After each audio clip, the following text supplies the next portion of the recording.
Hello everybody and welcome to a new episode of Radio Mythoverse, official Mythoverse podcast. Once again, your hosts are Brett McGowan, writer, creator of Changeling Urban Fairy Tale, and my partner, our head writer and writer-creator of Mythics, Matt Trent. Say hi, Matt. Hey guys.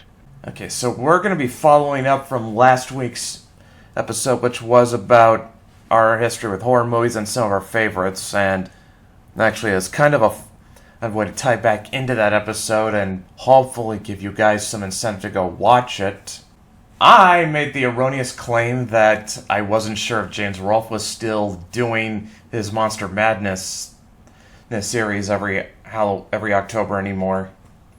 Well, not even like a day after we recorded that episode, I checked my subscription tab on YouTube, and I find out that he's doing a Monster Madness episode on the Halloween episodes of the Addams Family. Well, that's egg on your face. In my defense, I said I wasn't sure if he was still doing it, because it had been a while. It's been a while since I last checked in on. It's been a while since I last checked in on what James is doing. I still see the occasional angry video game nerd episode he posts, but I don't think I've actually sat down and watched anything from him in a while. It's not because I've gotten tired of James or anything, James's content or anything. It's just haven't had a reason to go watch. I've had other things occupying my attention. He put up a new Monster Madness episode earlier this week. I think it was on a Halloween episode of Happy Days. So this year he's covering Halloween-themed episodes of certain TV shows, and he's doing them by decade. I have not watched the Happy Days video yet, so I can't comment on it. Of course. It does make me wonder if he's going to be doing a whole episode devoted to the Treehouse of Horror episodes of The Simpsons. Well, you never know. There's so many of them, so it might be a long project. You know, I'm gonna call it next year. Monster Madness is gonna be dedicated to Treehouse of Horror. Like, he's gonna cover every individual one. Although there are enough Simpsons seasons that he actually could conceivably put out a new video every day for the entirety of October. Which is why do that when he can just spread it out for it?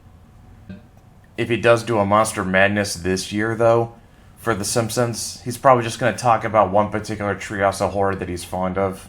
Which that probably would not put him through the ringer as much as having to cover the entirety of it. And, Yeah. I actually think I remember at one point my local Fox station in Michigan, back when my brother and I were still living there.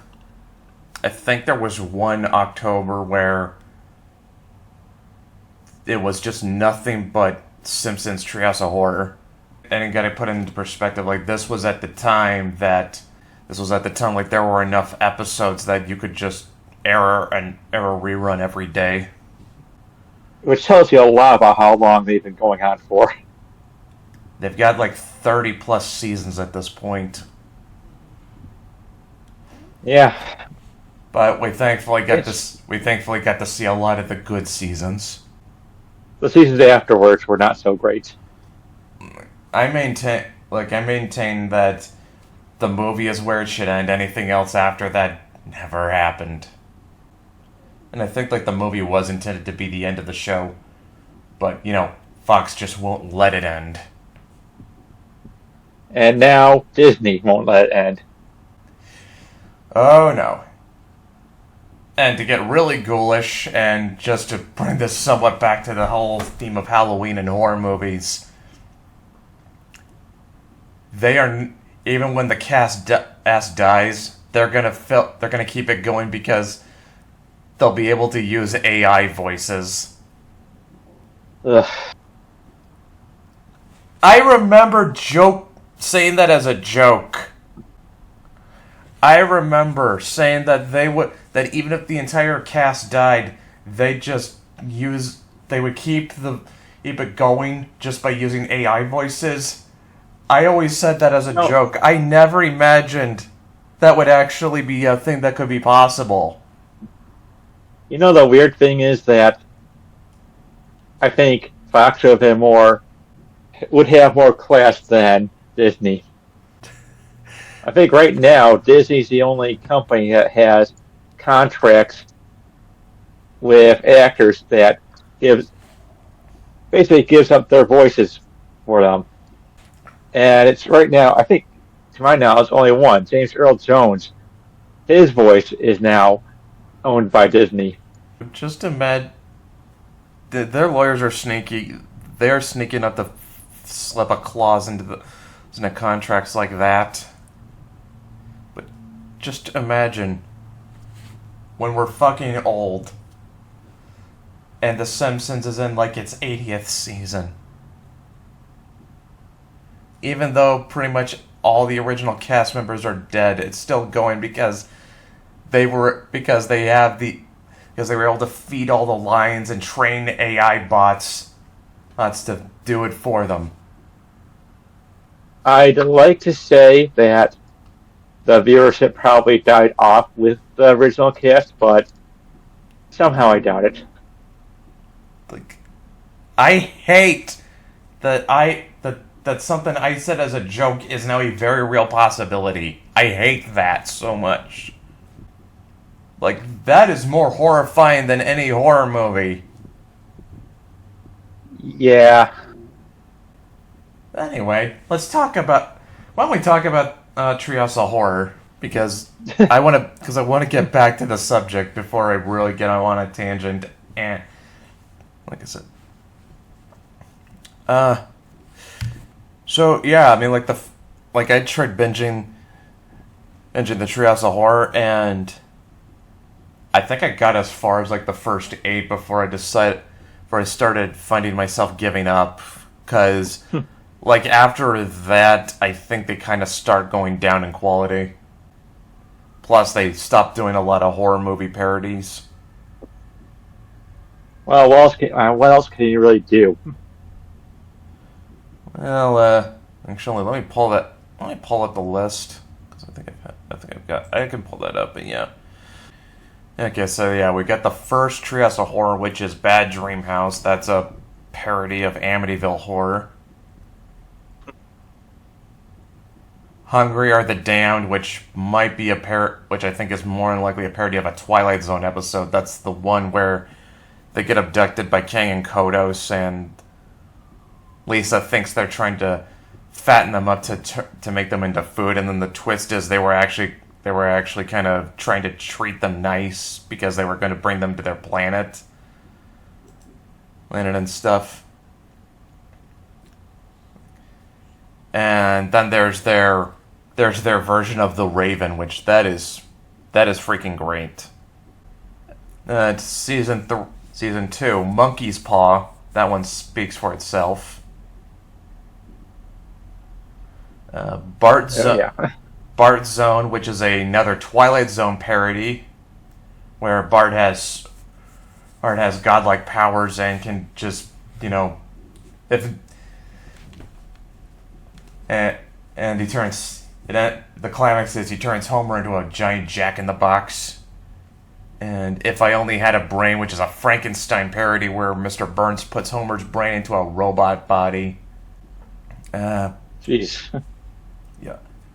Okay, season 3, parody where... Actually, I don't know if that's a parody, but Homer buys Bart a Krusty doll, all that turns out to be evil. That might be a Twilight Zone parody, I'm not sure. Then there's a King Kong parody. And then the final one in that episode is Dial Z for Zombie, which is one of my favorites because it's got the Simpsons trying to fend off a zombie attack. And one of the funniest jokes, Zombie Flanders comes up saying, I want I'm gonna feed on your brain. And then Homer shoots Flanders, and Lisa says, Dad, you shot zombie Flanders, and Homer responds, he was a zombie?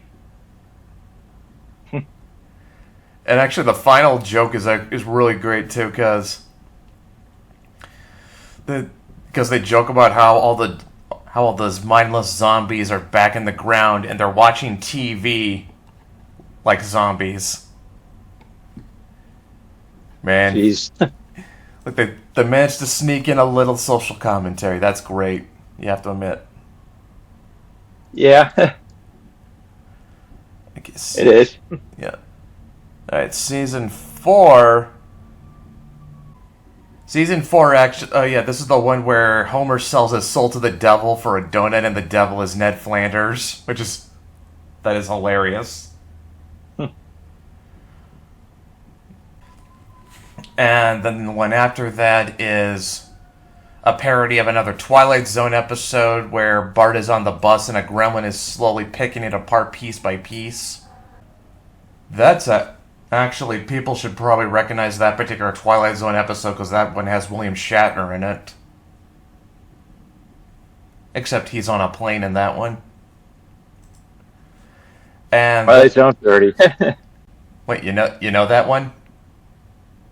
Yeah, it's a Twilight Zone parody. Yeah, that's what I said. It's a Twilight Zone parody. I'm just talking about the Twilight Zone episode that it is parodying. Ah. Yeah. Yeah. Yeah, and then the last one is a Dracula parody where Mr. Burns is a vampire. Season 5, The Shining, which is an obvious Shining parody. Which I'm sure Stephen King did not like. Time and Punishment, where Homer accidentally creates a time machine with his toaster.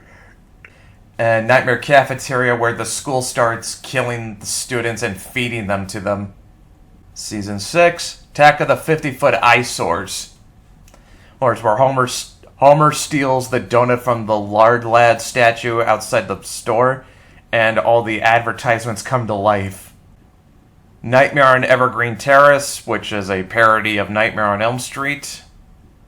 And he got Groundskeeper Willie being the Freddy Krueger in that short. Homer Cubed, where Homer steps into the third dimension. This one apparently was one of the most expensive episodes they ever did. And they just lampshade that by having Homer say, I feel like I'm wasting a fortune standing here. Better make the most of it. And then he just burps. That's definitely making most of it. Season 7, Thing and I, where Bart finds out he has a twin brother. And he's supposed to be an evil twin, but of course the twist comes out that Bart is actually the evil twin. Genesis Tub, which is another Twilight Zone parody where Lisa creates a whole civilization from her tooth in a margarine for the science fair. This actually got referenced in that South Park episode about how they're always being compared to The Simpsons. Yep. And Citizen Kang, where both Kang and Kodos run for president disguised as Bill Clinton and Bob Dole.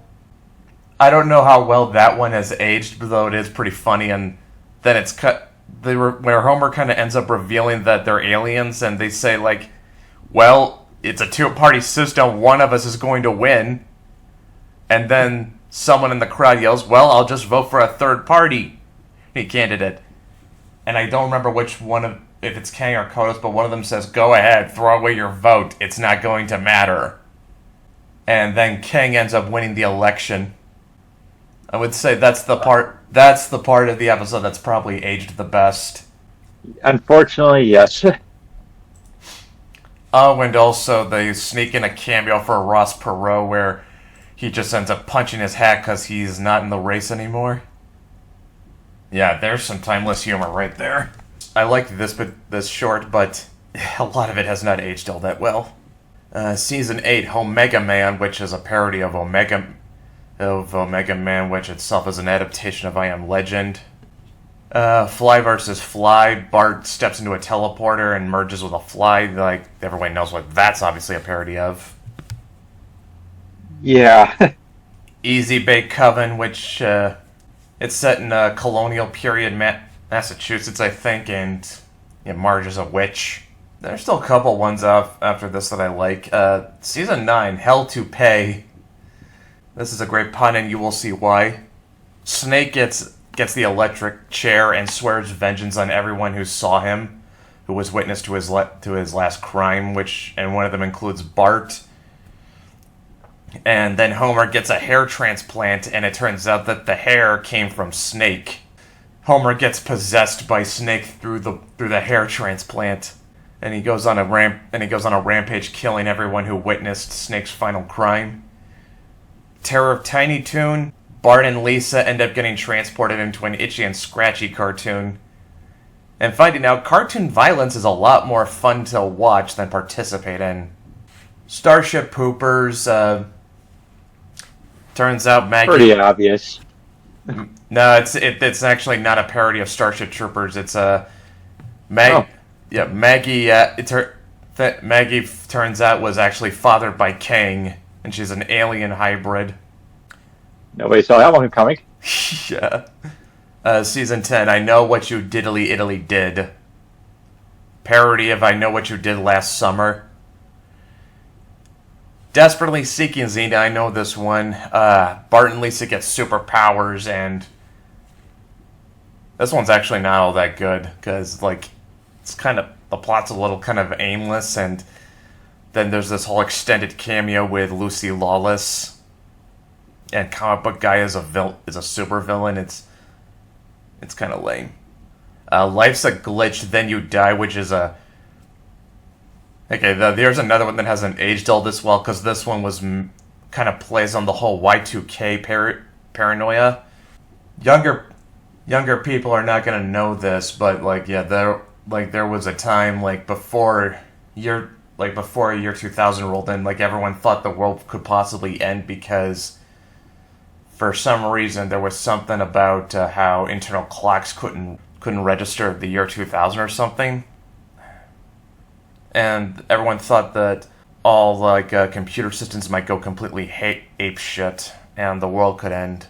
Well, turned out wrong. Oh yeah, it definitely did. But this one kind of plays with it, what if that actually happens? And Homer's computer at the nuclear plant ends up setting off an apocalypse. I have to admit that is pretty funny. Season 11. Ghost Did to Dad. And Homer eats a broccoli and ends up dying, and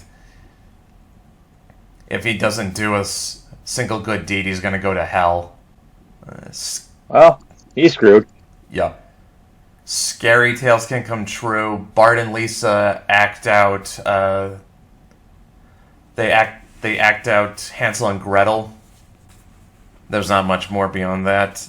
Night of the Dolphin. Lisa sets a dolphin from the Springfield Aquarium free, and he ends up leading a dolphin uprising on the surface world. Season 12, Hex in the City. Homer pisses off a gypsy and she curses him, which is something, of course, you would expect him to do. Oh, yeah. I have no idea what House of Wax is about.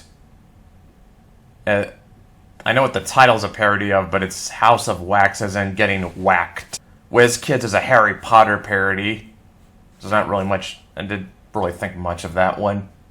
Season 13, Send in the Clones. This is one I like, because Homer finds a magic hammock that makes duplicates of himself. And so initially he uses it just to get out of doing housework and chores. But then the clones become too much trouble for him, and so he gets the bright idea to just abandon them in a cornfield along with the hammock. And the clones just keep making more and more Homers until they become an existential threat to the world. Of course. Yeah. And there's even a cameo from the Homer that was from the Tracy Ullman shorts. That one's got a little bit got some redeeming qualities. The Fright to Creep and Scare Harms. I have no idea what this one is about. It must not be that memorable. Island of Dr. Hibbert, which is a parody of Island of Dr. Moreau. Well, the twist is, instead of him trying to make animals into people, he turns people into animals. Season 14, Reaper Madness. Homer kills the Grim Reaper and ends up becoming the new Grim Reaper. And of course, Homer being Homer, he finds ways to abuse that power. Obviously. Frankenstein, Professor Frink brings his father back to life in another Frankenstein parody. Don't think it's as good as the first one, but it's got Jerry Lewis as a guest star, so that's something. Stop the World, I Want to Goof Off. Bart and Milhouse get their hands on a magic stopwatch that can literally stop time. And they get up into the sort of shenanigans you would expect them to. Of course, kids and all.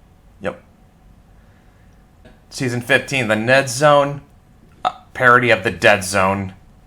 On this one where Flanders gets the power to see people's deaths. 4 beheadings and a funeral. It's sort of a Sherlock Holmes style mystery with sort of a Jack the Ripper sort of slant.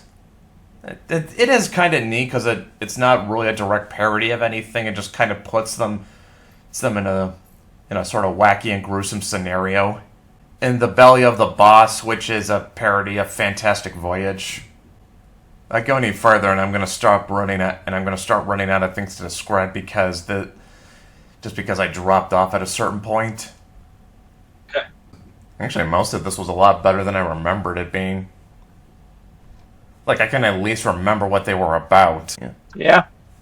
It's kind of a personal tradition of mine that every October I binge watch Treehouse of Horror because I've got so many memories attached to watching those episodes around Halloween.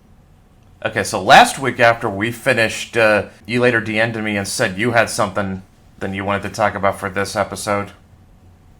Oh, yeah. You remember the Thing movie from 2011? I remember that it existed. I never saw it because everything I heard about it said that it really wasn't good.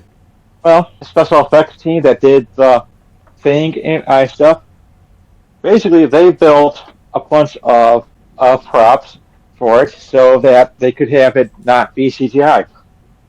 Problem is, you decided to go CGI.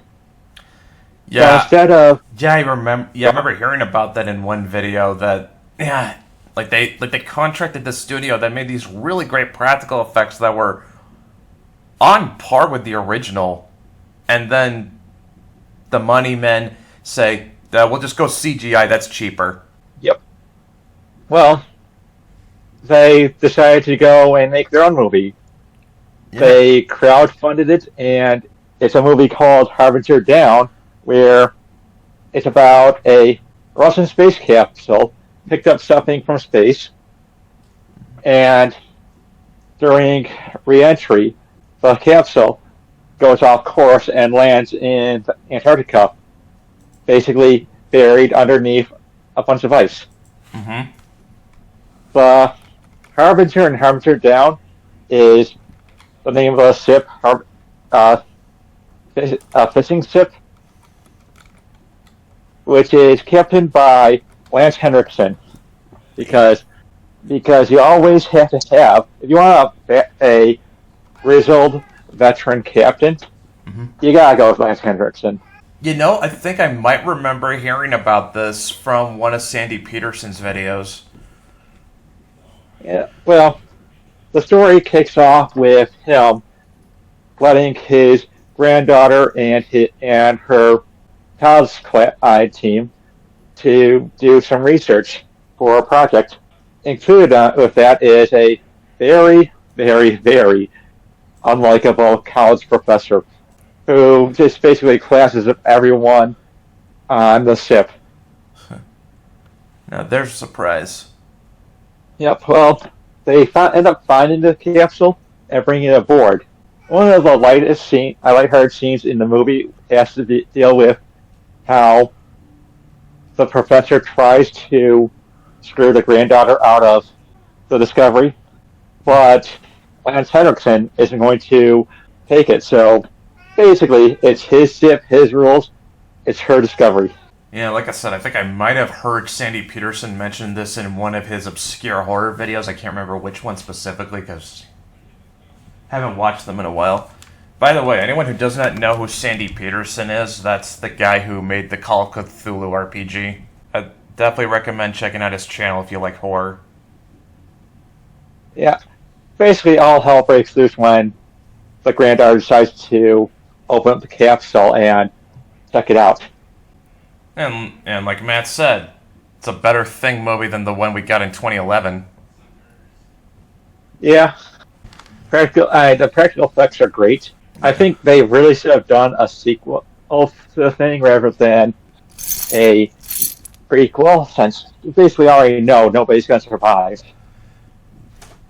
Yeah, I think I remember back when I still watched Linkara, he did a video covering the Thing comics, and in one of them, he mentioned that there were plans for a Thing TV series at one point, but it never ended up getting greenlit. I forget the exact reason why. I don't know if he might not have even mentioned it. I'd have to say you'd probably have a problem with justifying the existence of a TV show. It might have been. I can imagine that budget costs were a huge factor because you'd have to come up with unique transformations and everything. Yeah. Because that was a thing. That was a recurring element in the Thing, was that no two transformations were the same. Plus, they also set really high with how quickly the Thing could conquer the Earth. Oh yeah, that was something they were going to address. And here's another thing. Supposedly, the blood test. Mm-hmm. The Thing was going to find a way to beat it. Huh. I'm looking at this and saying, it had a lot of potential, but there just wasn't anybody who was going to be willing to fund it. Yeah, I'd say if you're going to do something for TV, it'd be a miniseries. That's probably, the best case scenario we could have gotten. Speaking of classic horror movies that got TV shows, did you know that they did a TV show for The Omen? It sounds familiar. Yeah, it was called Damien. It only got one season. I wonder why. Yeah, and apparently Damien's all grown up. He doesn't remember anything about being the Antichrist, but the whole show he's sort of being guided towards his ultimate destiny. I haven't seen it, so I can't comment on its quality, but I was kind of surprised, and actually I kind of learned about this because I saw Vile Eye's video on Damien, and I learned that not only did they make a TV series, there was even a sequel to The Omen. Actually, I think there were 2 sequels. Yeah. I think in the third one, Damien becomes that CEO of his uncle's company, and he basically fulfills the Antichrist prophecy that way. I also remember the hype they put around the remake of it. Oh yeah, 606. Yeah, it released on the 6th of June 2006. They made a big deal out of that. I haven't seen it, so I can't comment on if it was good or not. But you cannot deny they made the most out of that marketing campaign. Oh, absolutely. I don't know if they had always planned to release it around that date, or if it just happened that way by chance. But that's some of the best marketing I've seen for any movie. I think it was more than likely planned. Yeah, but here's the thing. It's just how far back were they planning this? Because it takes what on average 2 to 3 years to make a movie. Yeah, about that amount. It's conceivable. Yeah, at least that was before these big budget CGI films. So yeah, Oh, here's another one you probably haven't heard of. Did you know there's a Friday the 13th series? Yes. Now They used to show it on Sci-Fi Channel all the time in the 90s. Yeah. Now here's the twist, though. It's got nothing to do with the movies. Yeah, it's basically about an antique shop owner and his family dealing with supernatural threats. Yeah, about the most it has in connection with the movies is that I think the pilot episode you see Jason's mask in the background. I think there is also a Nightmare on Elm Street series as well. I have to look. I'm gonna look that up because I'm curious. Yeah, it was called Freddy's Nightmares. Still created by Wes Craven. Very good. Capped Robert Englund. Yep. Also good. Went on for 2 seasons and got 44 episodes. That's not bad. Yeah. No, it's kind of like Tales from the Crypt. I think that was when Tales from the Crypt was a really popular series. And you had all the imitators. Well, it aired from 88 to 90, so that's absolutely possible. Actually, here's something. I have never actually seen a single episode of Tales from the Crypt. I know it by reputation, though. Yeah. It's too bad movies ended with Bordello of Blood. There were only 2 movies, I think. Yeah, Bordello of Blood was that bad. Yeah. I might have accidentally caught it on TV late one night. Dennis Miller killed the movie franchise. From what I hear, he was the only good thing about that movie. Yeah. Now, Demon Knight I've heard nothing but good things about. Yeah. I think there was plans for a 3rd one that was kind of like an urban Frankenstein, but because Bordello of Blood did so badly, it just fell through completely. Yeah. Well, there was all kinds of... back then, Tales from the Crypt was just really popular. They also had animated series called Tales from the Crypt Keeper. Yeah, I heard that. And I've heard mixed. I think I might have seen James Rolfe do a video on that where he said it was okay, but you really felt like you were seeing the neutered version of it. Basically, the censored version that they showed on Sci-Fi Channel. Yeah, the original series that aired on HBO back in the day, didn't it? Yep, and it allowed a lot more than what you could see on network TV. What's kind of interesting to me is just the kind of actors they were able to get on that show. Like, there's one Tales from the Crypt that has Joe Pesci in it. Let me check. I gotta see the timing because Split Personality aired 1992. Yeah, this is post Goodfellas Joe Pesci. That's a big deal because, like, after Goodfellas, he was fucking huge. Yeah, especially after Home Alone as well. He got some of the more mainstream appeal from Home Alone. But yeah, I mean, that kind of says a lot, just how big of a deal Tales from the Crypt was at that time that they were able to get Joe Pesci when he was arguably at the peak of his fame. At least he got out of there when he at a point where he was wanted, rather than to the point when he wasn't wanted. To be fair, he kind of, his profile kind of went down because he kind of retired from acting on and off. Scorsese really had to bug him multiple times to get him for The Irishman. I can see that. Yeah. And keep in mind, Scorsese and Pesci are friends in real life. That happens from time to time where friends will have to bug other friends to be part of their project. Yeah. But yeah, there were some other high-profile actors that ended up on Tales from the Crypt too. I think there's one episode that has Clancy Brown in it. Let me pull it up. I think so. Yeah, I remember because I think I came across a clip. Yeah, here it is. Halfway Horrible. Oh, this is funny. Yeah, there's a lot of them. Oh, there's multiple ones. Yeah, Arnold Schwarzenegger. They have Arnold Schwarzenegger in Tales from the Crypt. Yep. Okay, I'm just gonna look this up because there's no way people did not compile this. Okay, Lance Henriksen, I can see that. Tim Curry, can see that. Brad Pitt. Dan Aykroyd.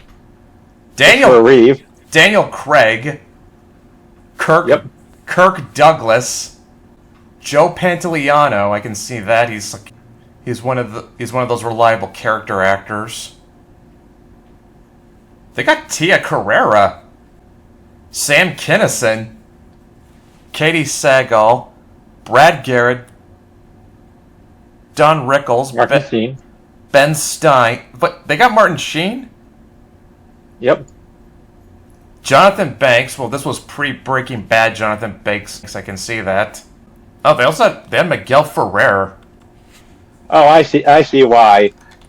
How they got Christopher Reeve. Wow. Richard Donner was one of the executive producers. Huh. Richard Donner, Robert Zemeckis, Joel Silver. Huh. They got Michael Ironside. That's no surprise. What the? They got Tom Hanks. Yep. Michael J. Fox, Sandra Bullock, Demi Moore, Benicio del Toro, Ewan McGregor. Bill Paxton is not that surprising, I can see it. Steve Buscemi, can see. Tim Roth, I can see. Robert Patrick, I can see that. Bob Hoskins, I don't know about that. Yeah, Judd Nelson. Brooke Shields. John Stamos. How'd they get John Stamos? Like this, this is John Stamos back when he was doing Full House. Well, they had a lot of producers on there that you could actually get. They were really well connected. Yeah, I mean, Robert Zemeckis, Richard Donner. They got Hank Azaria. They got freaking Moe from The Simpsons. Now that ties back into my earlier comment about Treehouse of Horror. They got Corey Feldman. Yep. R. Lee Ermey, that one doesn't surprise me. You could get R. Lee Ermey into almost anything back when he was alive. They got R. Lee Ermey into a Saw sequel. They got Brad Dourif again. He's kind of a natural fit for horror movies. Yeah. They got John Lithgow, Patricia Arquette, Kyle MacLachlan. I am not surprised they got Kyle MacLachlan. Like this had to be around the time Twin Peaks was on the air. Malcolm McDowell, I can absolutely see that. And him absolutely terrifying everyone. Timothy Dalton. They got a Bond actor. I can see Ernie Hudson. They got Slash in an episode.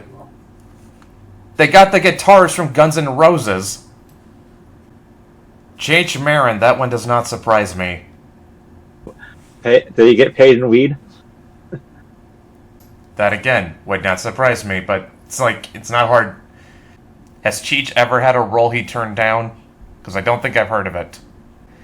You know how you brought up how they got Christopher Reeve? Yeah. They also got Margot Kidder. Yeah, because Richard Donner probably had them on. I had their phone number for it. Would not surprise me. John Rhys Davies. They got Meatloaf. Adam West, I can see that. I mean, got Isaac Hayes. Another one I can see, but yeah, holy But yeah, it's just kind of... the people working on this show, they were well connected. I mean, the fact that they could get Arnold Schwarzenegger, that's kind of impressive, no matter how you slice it. Yeah. They probably told him that Sylvester Stallone was going to do it. Okay, now I actually have to look up what his episode was. The Switch. A wealthy and elderly man subjects himself to a revolutionary new treatment in order to please his gold digger girlfriend. Unfortunately, becoming young again turns out to be very expensive. Apparently his role is uncredited in this episode. Yeah. So he's not the main actor. I get this feeling like he's got a blink and you miss it role. Probably. He probably did it as a favor. Oh, it says the intro to this episode features a cameo by Arnold Schwarzenegger, who once shared the screen with Riz Rosovich in The Terminator, whom I'm going to assume is the real star of the episode. More than likely. Yeah, off the top of your head, which one do you have, like, any ones that stick out to you as like being your favorite or anything? Hard to say. It's been such a long time since I've seen an episode. I'll tell you this, I definitely want to see Joe Pesci's episode. Split personality. A con man must make good on a promise to marry twin sisters. This one I gotta see. Okay, so that third Tales from the Crypt movie was made. Oh, it was made. Yep, it's called Ritual. Oh, let me guess, was it a straight-to-DVD deal? Well, originally it was not made as a Tales from the Crypt movie because of the low box office. It was released in theaters in the Philippines and Japan, but it wasn't released in the United States until basically 4 years later, and on DVD. Yeah, say yes and no. Pretty much. Do you know if it's any good? Have not seen it. It couldn't be any worse than Bordello of Blood. Yeah, I don't see anything about reception. Probably because it got such a limited release, like there wasn't really any coverage for it. You might be able to find the odd YouTuber who reviewed it, maybe. Okay, actually, they did make it as a Tales from a Crypt movie, but because of the Bordello of Blood, the Crypt Keeper intro and credits were removed. Okay. Is there a version? Did they at least put out a version that has them back in? Yeah, it was on a DVD version. Like I said, it couldn't possibly be worse than Bordello of Blood, and there's gotta be a YouTuber who's covered it. Let's have a look. Yep. Just as I expected. Guy named Brandon Tenold, who does really obscure horror movies. He did it. He reviewed it. Okay. So, it looks like a lot of the problems with Bordello of Blood happened because of behind-the-scenes drama. Really? Such as the lead actress did not want to do the movie after she agreed to be in it. She wanted significant portions of the script rewritten because he was a former Baywatch actress. He wanted to be taken seriously, so she didn't want to be. Basically, she didn't want to be the porn star role that she signed up for. Part of me cannot help but find that really hilarious. Yeah, I don't know. I think if you want to be taken seriously as an actress, maybe you shouldn't take on the role of a former porn star in a movie called Bordello of Blood. Here's a question. Would Twin Peaks be something you could get away with watching around Halloween? Probably. I mean, it's got that supernatural element. It's very weird. At times pretty creepy. Yeah. I think of a lot of David Lynch productions, it's not really just, he can't be typecast into things. Well, he doesn't want to be. Lynch is just kind of his own guy. I haven't really seen too much of his work, but he's one of those directors I can find myself respecting just because he has such a distinct style to his work that you can't really duplicate it if you try. Yeah, and he doesn't do well with studios. I mean, he refers to Dune as his studio film. Yep. Well, I find it interesting that now he's considering the idea of doing a director's cut. Huh. Yeah. That is very interesting. I wonder if the timing has plays into that at all. I don't know. Maybe because of all the talk about Dune, he started feeling nostalgic. Nostalgic, yeah. Nostalgic, yeah. We'll go with that. For the extended version, he was so upset with that. They didn't contact him about doing it. They just put it together themselves. Yeah, So he told them to put in his credit as Alan Smithy. yeah, no, yeah, that I'm aware of, but just he was so salt bitter about that, and for good reason. And Lynch is one of those like auteur directors, like he's so committed to his vision, like I could never imagine him ever wanting to touch that movie ever again. Absolutely. And before anyone wonders why we're talking about Dune, the David Lynch movie could also be considered a bit of a horror. I mean, it's got some imagery that is pretty horrific.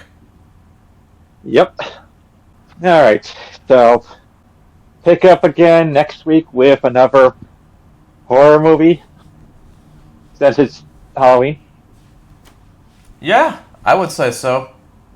I mean, I've actually got the entire Puppet Master series on DVD. Like, I got it for $5 at Walmart. Like, I don't care if more than half that series is crap. That's a good value. Oh, absolutely. It's not as bad as Highlander: The Source. That's not like the only horror movie I got in my. I've also got Evil Dead 2. I think that was also another find I got at Walmart. I've also got. Yeah, The Thing. I think I fished that out of the $5 bin as well. Wow. Yeah. Hey, if you go digging through the $5 bin, you find some good stuff. Yeah, that's due. Not the best DVDs you could get, but you will find some good movies. Yep. Alright, that's all the time we got for this week. But come back next week and we'll still be talking about Halloween stuff. Might be horror movies, might be memories attached to the holiday. Who knows? We don't know. Might even have some special guests.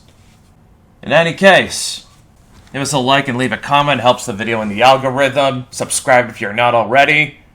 Want to support us? Get on the Mythoverse Patreon. And I will end up by saying, Matt and I will see you next week. You ready to say bye, Matt? Bye, guys.